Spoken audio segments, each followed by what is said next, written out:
Olá, bom dia, meus amores do primeiro ano. Estamos aqui de volta para mais uma aula de biologia, né? Vamos continuar aqui nossos assuntos. E aí, antes da gente seguir para esse tema muito louco, que é probabilidade genética, que inclusive vou convidar meu querido amigo Rafael, professor Rafael da matemática, né, para fazer um momentinho com a gente na próxima semana, quando ele retornar, né? Nosso professor tá dodói em casa, tá com Covid, mas já ele tá de volta. Então, olha só. Quero saber quem tá aqui no chat comigo, né? Antes da gente começar. Poxa, cadê meu bom dia? Sobe o bom dia aí, quem tá aí pra mim. Eu quero ver também quem está aqui pelo nosso IPTV. Meu Deus do céu, que maravilha é essa aqui, Flavilton.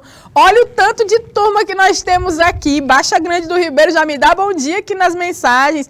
Bom dia, meus amores de Baixa Grande do Ribeiro, de Uruçuí, que já mandaram mensagem aqui pra mim. Que coisa maravilhosa.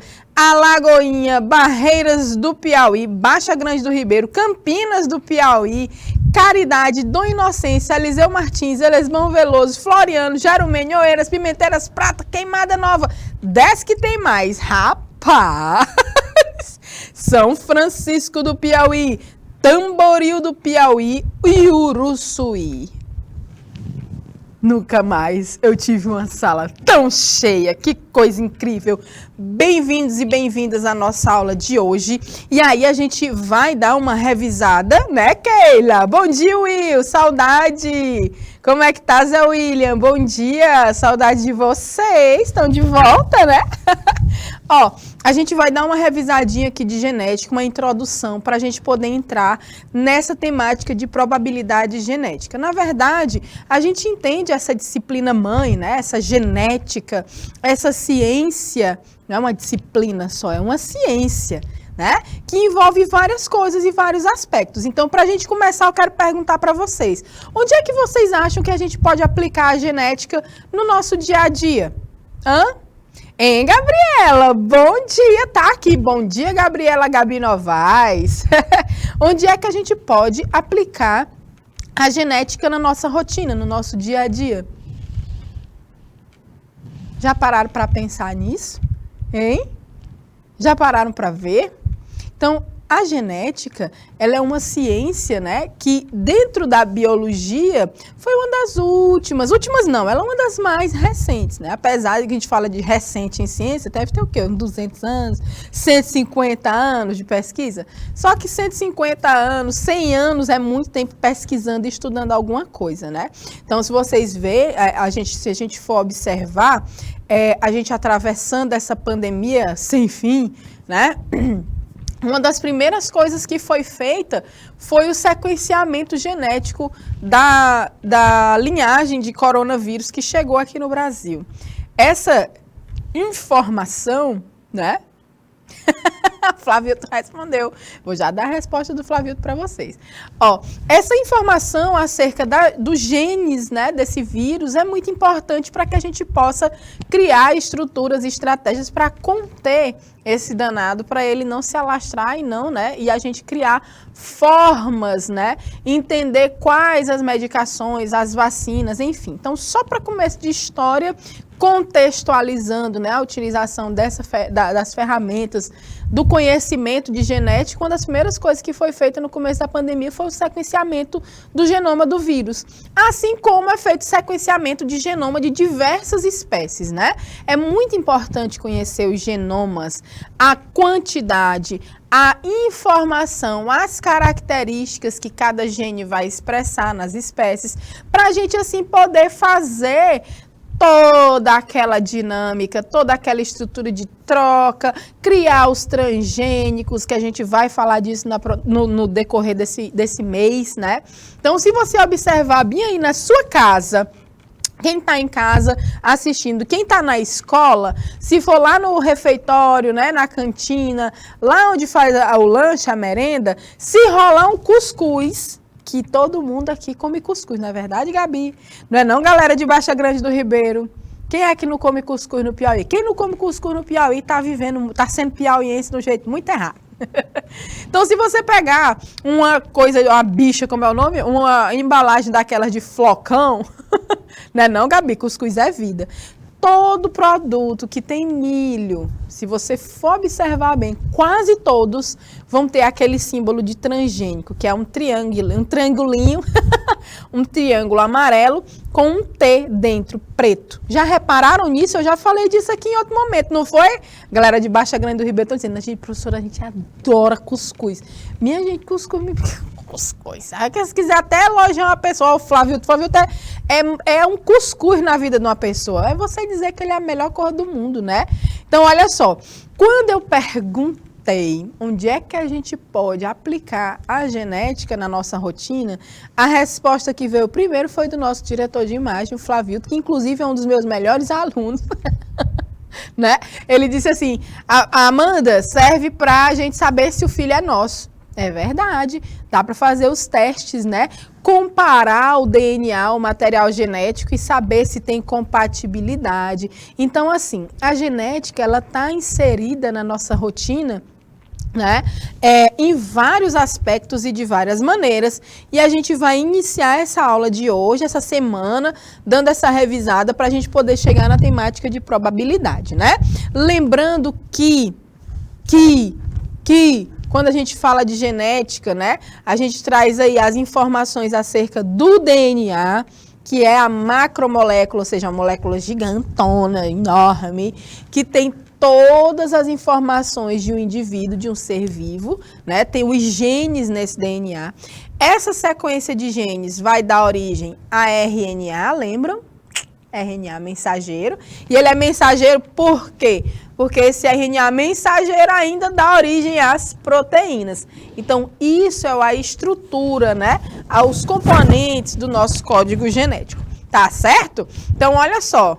Bora seguindo comigo para a gente conhecer um pouco, relembrar, né? Essa temática de probabilidade genética, principalmente nesse primeiro momento. Vamos falar sobre genética comigo, ó.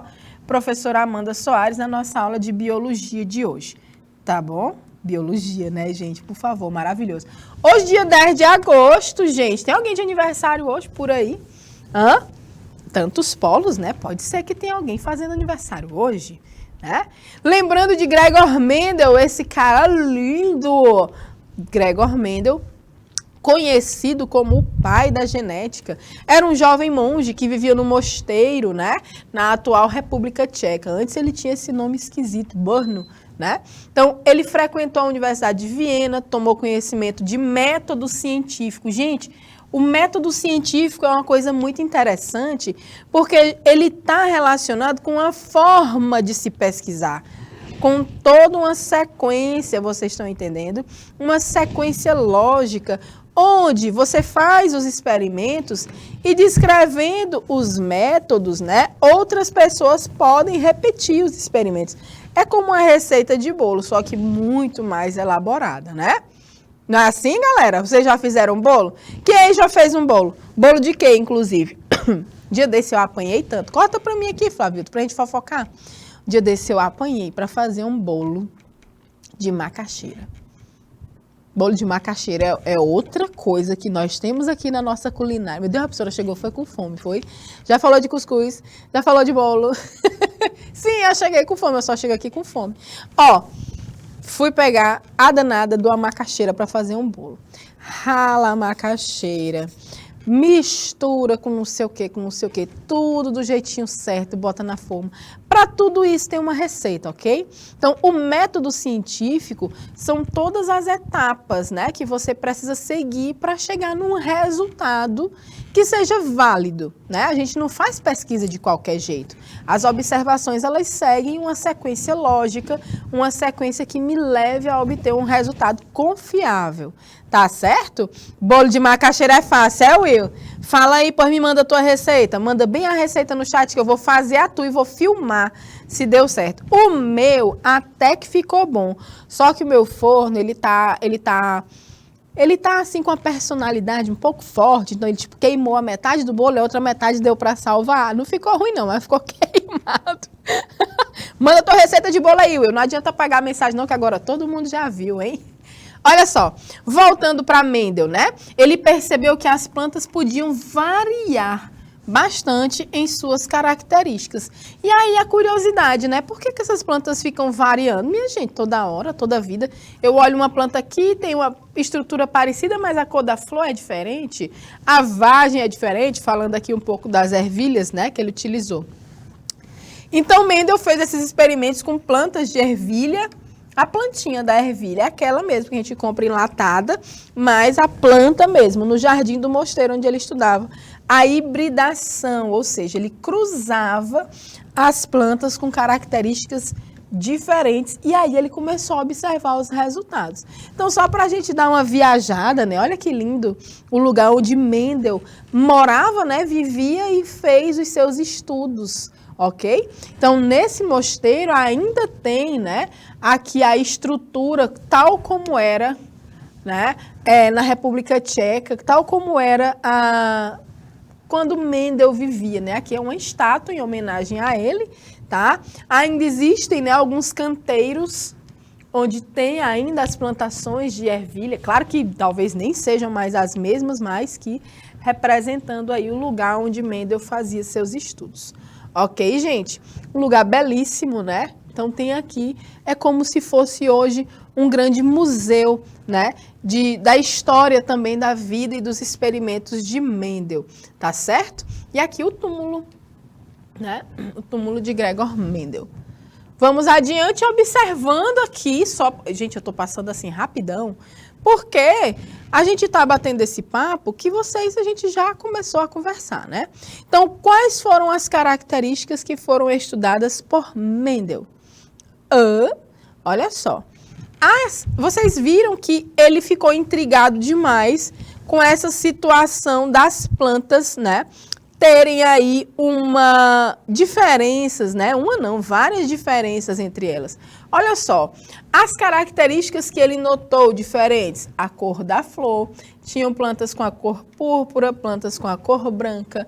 Onde é que essa flor saía no caule? Ó, tem aqui o caule da planta e aqui tem uma flor que sai dessa lateral. Então, esse caule sai com uma flor, ela tem uma posição chamada axial. E quando ela dá lá no final do caule, se chama terminal. A cor da semente, amarelo ou verde. A forma da semente, lisa ou rugosa, né? Engeadinha, estão vendo? A vagem tinha umas que eram infladas e outras que eram comprimidas ou sulcadas, né? Elas fazem essas entradinhas aqui, ó. Então, chama de sulcos, não é sulco, não. É sulcos, tá? A cor também podia variar, verde ou amarela. E o caule, né? Tinham plantas menores e outras plantas um pouco maiores. Então, era muito interessante como ele ficou tão curioso. Gente, por que essas ervilhas trazem, né? Tantas características diferentes, que já é isso, né? E aí ele foi observar. Então, como foi que se deu os experimentos de Mendel? Olha só aí a flor da ervilha, que coisa maravilhosa de linda. Aí a gente aproveita para falar um pouco, né, de como acontece a reprodução de algumas plantas, né? As plantas que possuem flor, né, as angiospermas, elas têm algumas estruturas bem interessantes que produzem os gametas, né? Meu Deus, professora, planta tem gameta, pelo amor de Deus. Tem, minha irmã. Aí tem a flor da ervilha de cheiro, que é a planta que Mendel estudou. E se a gente for observar, ela tem alguns órgãos, né, dentro dessa flor. As partes dessa flor estão aqui, ó. Eu tenho o estigma, né, que tem o estigma tá aqui. As anteras, que é essa estrutura que fica mais amareladinha, né, para fora. Nessas anteras, às vezes elas ficam cheinhas de grãos de pólen, tá? E aí, essa flor, gente, ela é diferente das outras, né? Tem algumas plantas que têm flores que têm órgãos masculinos e flores que têm órgãos femininos. São duas flores diferentes, ok? Dona Maria da Guia e seu José William, bom dia! Olha só, mas outras flores, elas têm tanto a estrutura, né, masculina, quanto a estrutura feminina na mesma flor. Então, o que é que rolava aqui? esse pólen que é produzido por essa flor, ele fecunda a mesma flor, né? Esse pólen, ele cai aqui dentro da própria flor e aí ela é fecundada. É interessante que algumas plantas, como eu falei para vocês, não têm essa característica de ter as duas estruturas e são separadas. Todo mundo entendeu até agora? Todo mundo entendeu até agora? Quem é que tem planta em casa? Planta que dá flor. Alguém tem planta que dá flor em casa? Ai, deu vontade de ir lá fora pegar uma flor para mostrar para vocês. Será que dava certo, gente? Então, olha só.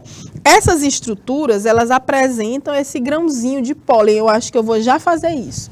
Eu vou dar um tempinho aqui, fazer uma questão e vou pegar umas flores para mostrar para vocês.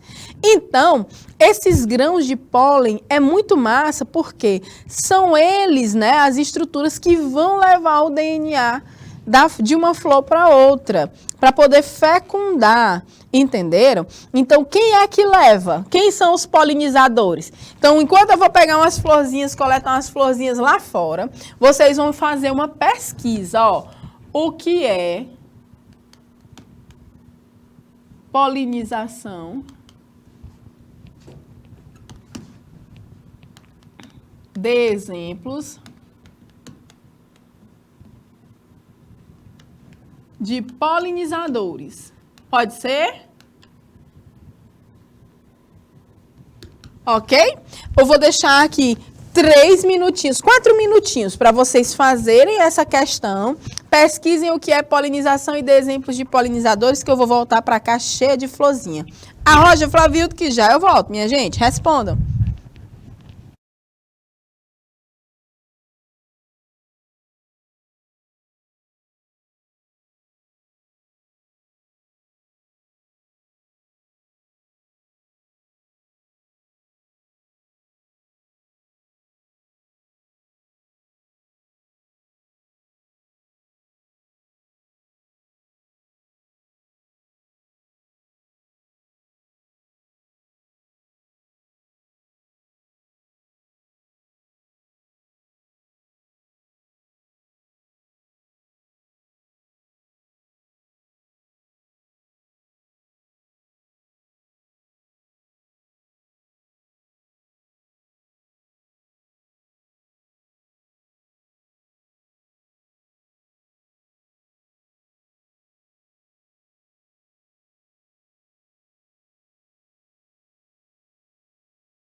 Muito bem, meus amores. Olha só, foi ligeiro. Menino, que essa Gabi tá danada. Ela botou assim: professora, a polinização é o transporte de grãos de pólen da antera para o estigma nas flores. Nas flores. Cadê, mulher? Das angiospermas e do microsporângio para a micrópila nos estróbilos de gimnospermas. Arrasaste. Isso pode acontecer até com o vento, não é, Gabi? Verdade. Até o vento pode ser um polinizador, naturalmente. Ventou, o grãozinho de pólen é levado, né? Então, exemplo de polinizadores. Água, choveu, bateu uma gotinha, às vezes o grão de pólen cai lá no lugarzinho certo, né? Alguns animais, né? Insetos como abelhas, borboletas, pode ser realizado intencionalmente por nós humanos. Então, eu tô aqui, olha que maravilha, gente, esse nosso canal tá cada vez mais florido. Vocês precisam ver como aqui tá bonito, né? Então, olha só. Eita, galera aqui de Emídio, Eliseu Martins ou Emídio, como é? Socorro. Eliseu Martins, exemplo de polinizador, abelhas, massa. E Elesbão Veloso diz assim, polinização é a reprodução das plantas, reprodução sexuada, né? Exemplo de polinizadores, abelha, beija-flor, morcegos. E aí eu trouxe pra gente, olha só, olha o tanto de florzinha. Eu vou botar aqui pra Flavilto dar um zoom daqui a pouco. Oh, meu Deus, olha o tamanho disso aqui, minha gente. Eu quero saber se vocês são bons de planta, hein? Quero saber se a galera aqui está por dentro das jardinagens, se vocês conhecem essas flores. Olha só, conhecem? Essas duas aqui são da mesma espécie. Cadê os nomes das flores? Essa pituíba aqui é a flor de uma plantinha chamada érica. Ó, tem alguma érica aí assistindo a aula? Tem uma flor com seu nome. E ela é essa aqui, ó, a miudinha. Aqui é a do jasmim. Cheirosíssima. A do jasmim, que eu trouxe pra cá. Essa aqui é a da 11 horas, que eu vou mostrar pra vocês. Pena que eu só consegui encontrar aberta essa hora, né? Que ela abre às 11. Brincadeira. A da 11 horas dá pra gente observar bem as duas estruturas, né? Eu vou abrir bem aqui pra ver se a gente consegue. Flávio, tu consegue dar um zoom aqui? As duas estruturas, né? Tanto a masculina quanto a feminina. Vai ter um receptáculozinho aqui para pegar esse grão de pólen. Olha só. O pólen está nessa região aqui, mas eu vou deixar minha mão paradinha aqui, não sei se vai dar para ver. Dá para dar mais um, Flávio, que isso aqui? Não sei como é que visualiza melhor. Vou ficar parada, estática.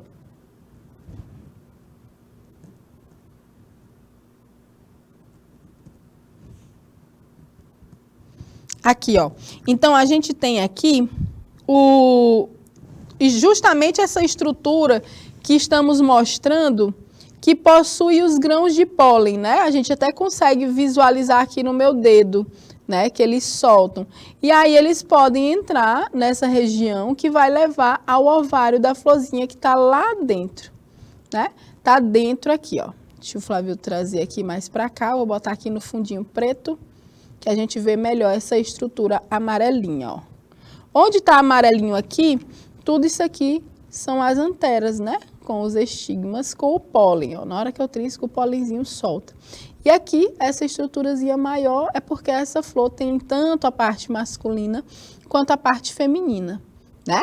É massa demais. 11 horas, minha gente. Eu acho que muitos de vocês têm 11 horas em casa, né? E essa aqui, que é um pouquinho maior, olha só, dá para visualizar melhor. Já viram essa flor?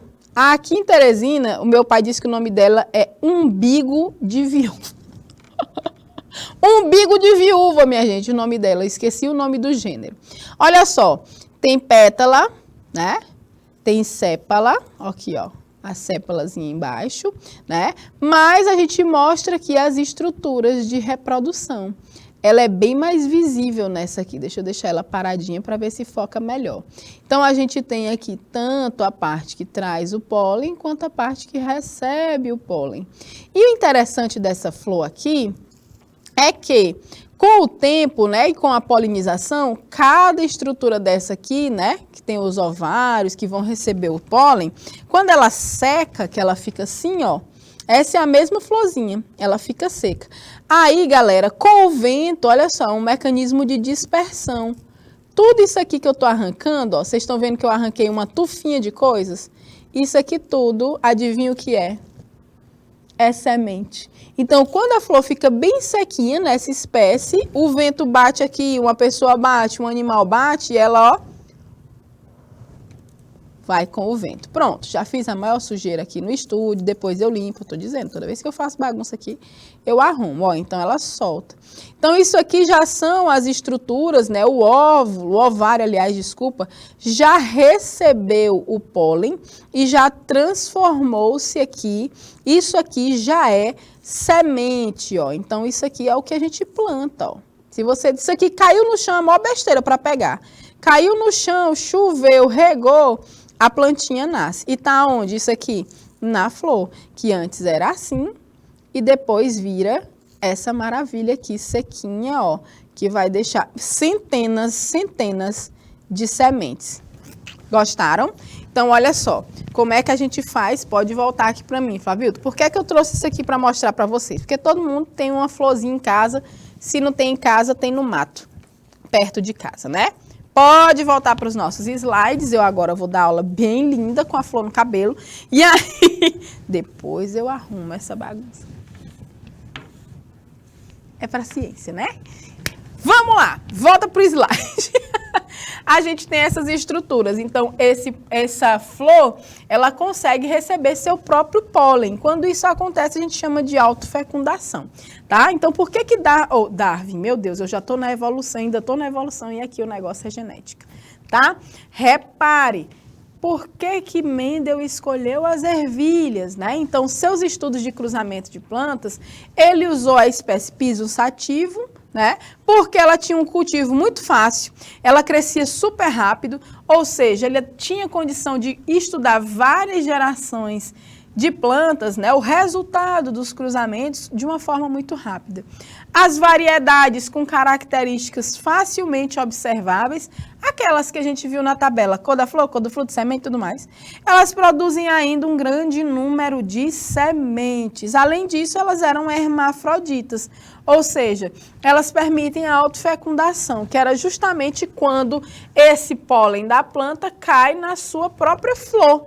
E aí, a mesma flor se fecunda com o seu pólen. Então, isso é autofecundação, tá certo? Então, Mendel, ele fez um processo chamado, foi de fecundação cruzada. Uma das meninas disseram, não sei se foi a Gabriela que disse aqui no chat, que falou assim, olha só, professora, o processo de polinização pode ser realizado intencionalmente por nós humanos. Pode sim, né? O Mendel, ele fez isso. Ele, ao invés de deixar a planta se reproduzir por autofecundação, ele pegava uma flor, ele cortava isso aqui, ó, ele castrava a flor. Já pensou? Já. Olha aí, professor, ele castra essa flor, ele corta essa estrutura que tem os pólens, né? E ele pega o pólen de outra flor e joga aqui. Com um pincelzinho ele faz isso, olha. Então, ele tem aqui o ovário da planta, o estigma onde ele coletou o pólen, e ele vai pegar, ó, e botar aqui na outra plantinha.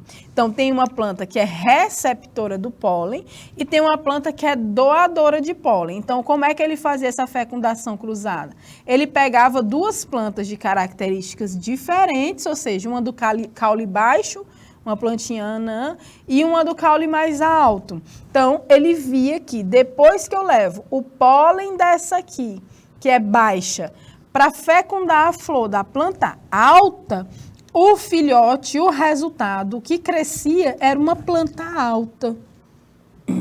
Olha só. Então, por que a característica sumiu aqui na planta anã? Então, esse era o resultado do primeiro cruzamento das ervilhas realizado por Mendel neste experimento, tá certo? Então, olha só como é que tem, a gente vai relembrar aqui, né? As plantas escolhidas para o cruzamento foram chamadas de geração parental, que a gente também chama de geração P, né? Essa geração parental é a primeira geração que vai ser cruzada. Flor de planta pura para a textura lisa da semente. Ó a semente lisinha aqui, ó. Estão vendo? As ervilhas redondinhas. Então, o que é que faz? Castra a planta.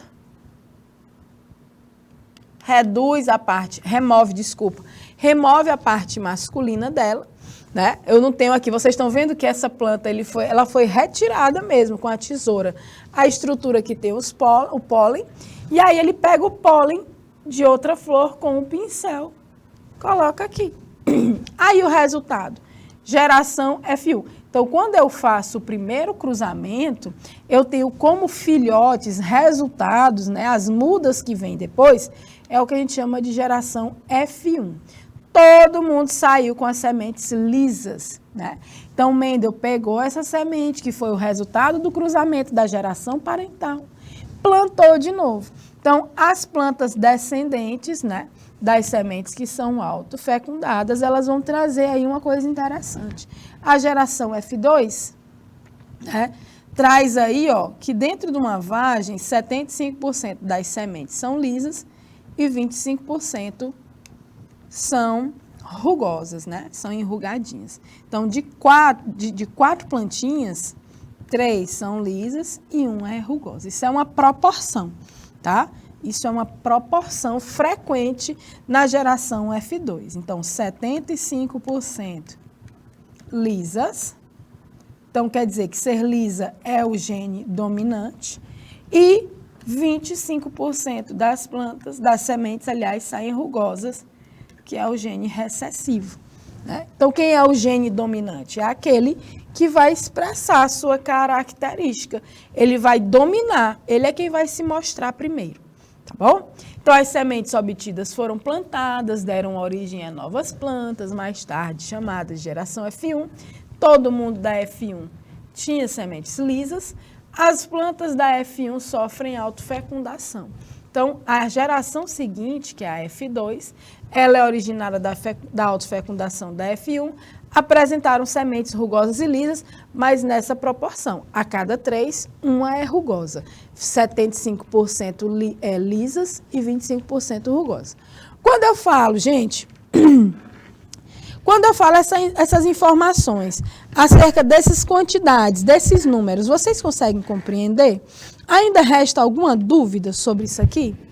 Em Elesbão, Eliseu Martins, Uruçuí, cadê vocês? Dom Inocêncio, Floriano, me conta. Tem alguma dúvida ainda? Eu estou passando aqui um pouco rapidinho, porque na verdade a gente está revisando, né? Revisando para chegar na parte de probabilidade. Então a gente vai fazer aqui a compreensão de novo, né? Das interpretações de Mendel. Hein, Zé William? Tá tudo bem até agora? Meus amores, respondam para a gente poder seguir, tá certo? Então, olha só, Mendel interpreta, né, algumas coisas. Então, a gente vai ter aqui que relembrar quem é o dominante, quem é o recessivo e onde que vai aparecer nesses cruzamentos cada um desses genes, tá? Então, as características das plantas são decorrentes da combinação de alguns fatores. Os fatores... Que fatores são esses? Mendel não sabia que fatores eram esses. Depois, esses fatores foram chamados de genes, tá bom? Os fatores são transmitidos de uma geração a outra. Então, há fatores dominantes, né, representados por letras maiúsculas, e fatores recessivos, representados por letras minúsculas. Então, os fatores estão organizados aos pares. Eles devem se separar na formação dos gametas, de modo que cada gameta possua apenas um dos fatores. Aí a gente vai lembrar da meiose, lembram? Onde uma célula diploide, né, dá origem a 4 novas células N. Ou seja, com a metade da carga genética que essa célula original tinha. Então, a meiose é um processo reducional.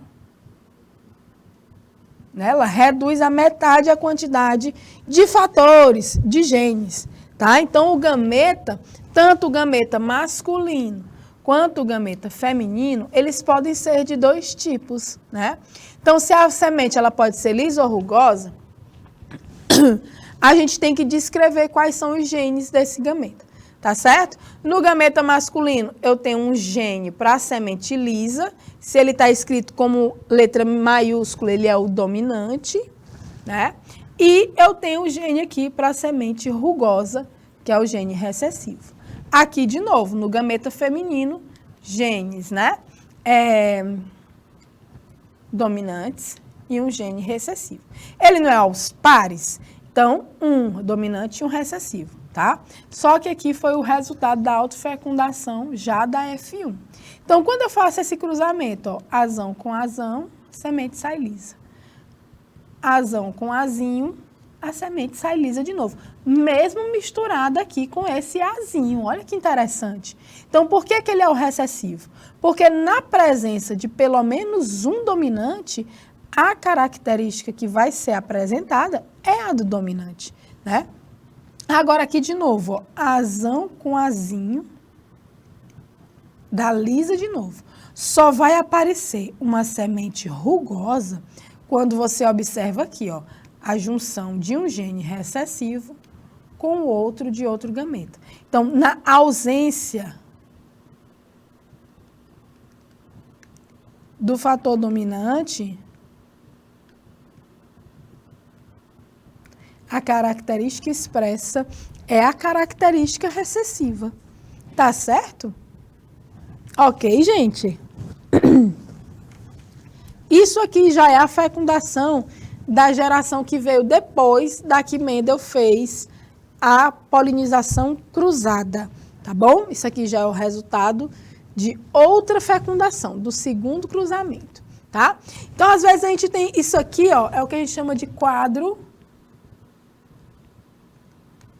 de Punnett. Nesse quadro é quando a gente distribui, né, os tipos de genes por gameta. Então, o gameta que vem da mãe, por exemplo, ele é heterozigoto, porque ele apresenta, né, os genes, um dominante e um recessivo, diferentes. Hétero é diferente. Então, bora relembrar esses conceitos aqui, ó. O que é homozigoto? Homozigoto é quando um gameta apresenta genes iguais. Por exemplo, um par de dominantes ou um par de recessivos. Vai ser heterozigoto quando eu apresento um gene dominante e um gene recessivo. Aqui nesse caso, eu estou cruzando, né, esse gene heterozigoto com esse aqui, esses gametas, né, que tem genes dominantes e recessivos. Então, quando a gente vê esse cruzamento, vamos olhar aqui, ó. Eu tenho azão do pai com azão da mãe, tá aqui a primeira característica, dominante. E puro, né? Quando a gente fala homozigotos, a gente vai ver também que em alguns lugares a gente tem essa leitura, é um gene puro.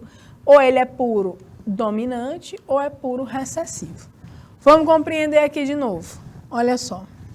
Eu tenho agora esse gene, né, recessivo do pai com esse dominante aqui da mãe. Então, heterozigose, mas aqui a característica que vai ser expressa ainda assim vai ser, né, a característica dominante.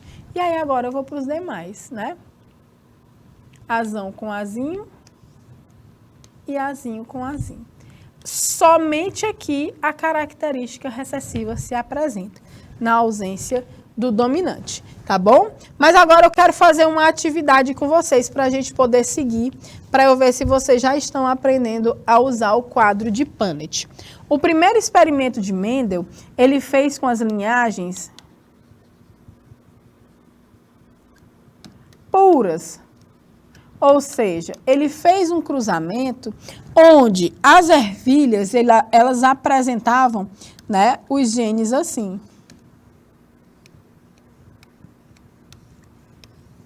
Eu quero saber como é que fica esse resultado.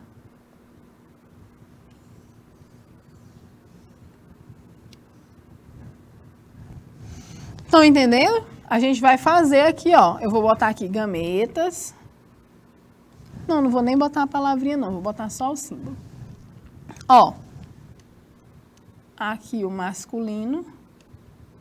Aqui o feminino. Façam esses cruzamentos aqui. Isso aqui é a geração parental de Mendel.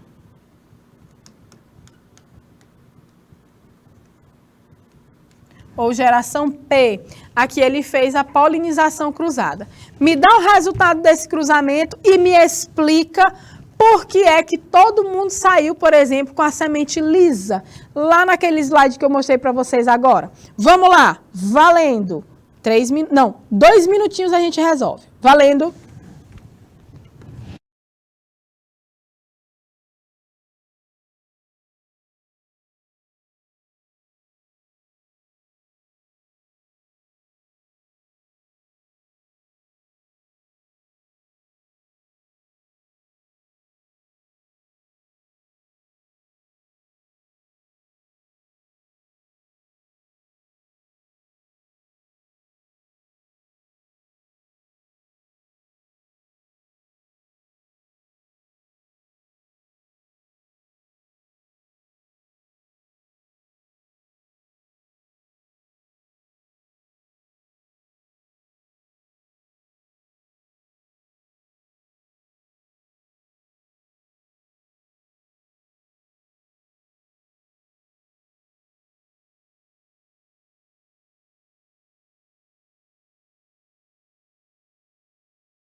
Muito bem, cadê as respostas? Olha, bora lá. A Gabriela ainda está aqui provocando. Qual é a tua resposta, Isa William?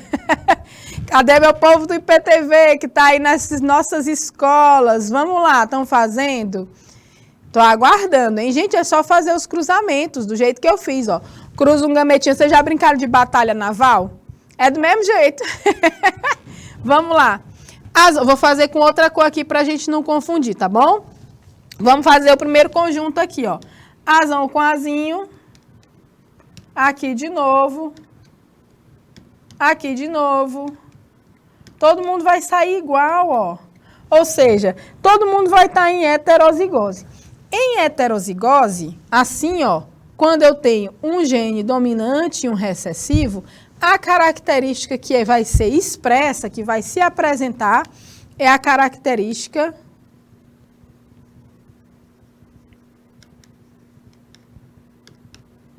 dominante.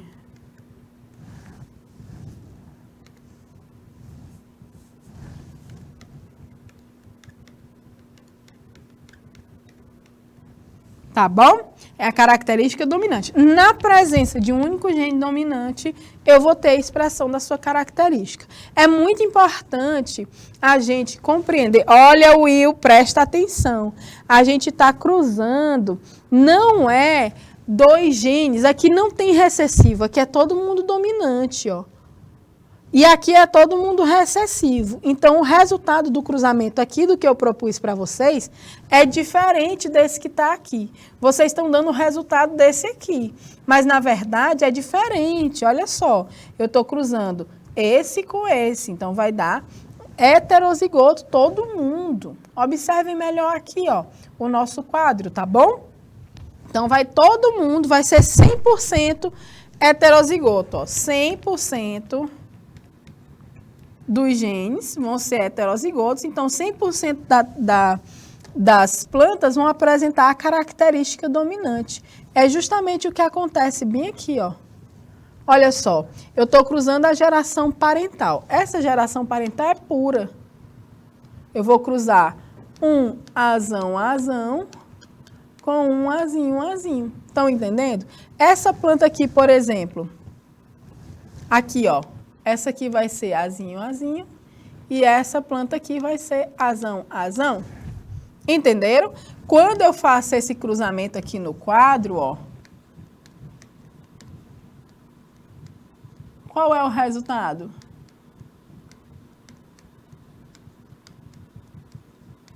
É esse aqui. Todo mundo vai sair heterozigoto. Se sai heterozigoto, vem um dos genes, né? Vem dominante. Se vem dominante, ó, essa primeira geração, todo mundo é semente lisa, ou seja, todo mundo apresenta a característica dominante. Foi isso que eu quis mostrar para vocês. Ok, Eliseu Martins, tudo certo? Respondeu errado no IPTV. Foi tu, né, Gabi? Tô vendo. Tem nada não, ó, besteira. Ruim é não responder, né? E não compreender e não dizer. Então, a gente precisa combinar. Tá bom, gente? Então, meus amores, a gente fala aqui também, né, sobre essa condição. Lembrando que os fatores que vão levar a... Como é que eu posso falar? Deixa eu voltar bem aqui para eu explicar melhor para vocês. Quando a gente falou da meiose aqui, né, os fatores, estão vendo aqui? Os fatores devem se separar na formação dos gametas. Ou seja, quando eu tenho aquela célula mãe que se origina 4 novas células filhas, essa célula mãe, ela tem uma quantidade de genes, né, que é o dobro da quantidade de genes das células dos gametas. Vamos dar um exemplo. Eu vou ter aqui, ó, a nossa espécie humana, ela tem uma quantidade de cromossomos que são 46, organizados em 23 pares, né? Uma célula normal do nosso corpo, qualquer célula, né, do corpo que não seja espermatozoide nem óvulo, tem justamente essa quantidade de cromossomos. Se eu pegar uma célula da pele, tem 46 cromossomos. Se eu pegar uma célula do intestino, tem 46 cromossomos. Entenderam? Mas quando eu chego no óvulo, porque 46 é o número de cromossomos da nossa espécie, né? Então, as células somáticas,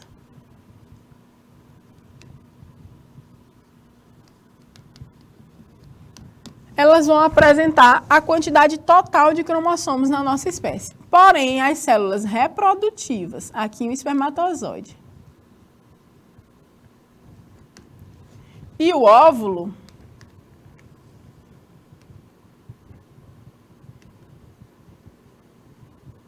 se eles tivessem 46 cromossomos, quando eu juntasse o espermatozoide mais o óvulo, quantos cromossomos não iam ter? O dobro do da nossa espécie, não ia dar certo. Por isso que o processo da meiose ele é reducional. Quando eu vou criar um espermatozoide, ao invés de ter 46 cromossomos, ele tem 23. Porque soma 23 do espermatozoide mais 23 do óvulo. E aí o zigoto, ele vai ter 46 cromossomos, o número normal. Quando eu faço essa separação para formar gametas, os genes que vão aqui, eles são levados, né, de forma aleatória. Tem um processo dentro da meiose que é o que a gente chama de crossing over. Ou seja, é um processo, um procedimento dentro dessa divisão celular, onde há uma mistura. Pode voltar para mim, Flávio, por favor? Vou aparecer de novo, hein? Olha só, quando a gente está na meiose, tem uma mistura intencional de genes. Eu vou pegar um pedacinho da perninha de um cromossomo e misturar com um pedacinho da perninha de outro. Então, quando eu misturo isso, né, dentro dos pares de alelos, eu tenho um acaso atuando, é por acaso. E aí são escolhidos alguns genes para compor esse cromossomo e para se expressar, né, e que vai ser levado por essas células reprodutivas. Entenderam? Isso é o que dá o que a gente chama de variabilidade genética. Eu já falei disso também, que é justamente o fato de todos nós, por exemplo, sermos seres humanos, mas a gente não é igual aos outros. É o fato que justifica a gente ser filhos, né? dos nossos pais, mas nós não sermos exatamente iguais a eles. A gente parece. Tem uma característica de um, tem uma característica de outro. Mas lá na formação do gameta da mamãe, do óvulo, e do gameta do papai, teve uma misturada de genes, né, deles mesmos, os genes do óvulo e os genes do espermatozoide. Eles se misturaram de uma forma a mesclar para não sair igual, para não vir um clone. Isso não é interessante biologicamente falando, porque senão eu ia ter a mesma carga genética dos meus pais. A gente não tem 100% dos genes iguais, né? Então, ainda bem. Então, nesse processo que acontece por acaso, né, a gente leva algumas características e algumas informações. Quando a gente vem para trabalhar com a compreensão dessa transmissão de características, aí a gente vai começar a observar as probabilidades, né? Então, nas questões de probabilidade que a gente vai começar a estudar na sexta-feira, a gente está revisando aqui para poder chegar nesse momento, a gente vai compreender que cada questão vai dar uma situação. Ó, se eu tenho o gene assim, assim, assado, um gameta com genes tais e outro gameta com genes tais, qual a probabilidade do indivíduo nascer com característica tal? Entenderam? Então, é um cálculozinho matemático, mas é muito simples, né? Se a gente for olhar esse slide bem aqui, onde a gente tem, né, essa configuração, né? Se eu cruzo esses gametas aqui, né, da mãe e do pai. Qual é a probabilidade do indivíduo nascer com a característica recessiva? Então, é uma forma de abordar essa compreensão, observando que há uma conta matemática que dá para prever quanto dessa característica vai ser apresentada naqueles indivíduos que vão nascer. Entenderam, gente? Eu quero saber de vocês agora. Tá certo? Ficou compreendida essa revisãozinha, eu passei bem rapidinho, a gente fez a aula bem, né, tranquila, relembrando alguns conceitos, a gente fez a aula recolocando aqui na nossa cachola como foi que Mendel chegou nesses resultados, dessas ervilhas, mas a gente vai começar a aplicar para situações diferentes, né? A gente vai sair um pouco dessa parte de ervilha, de Mendel e vai aplicar para outras características, conhecendo outras, né, informações e aplicando esse conceito da genética, da probabilidade, tá bom? A gente ainda vai estudar genética de populações, né?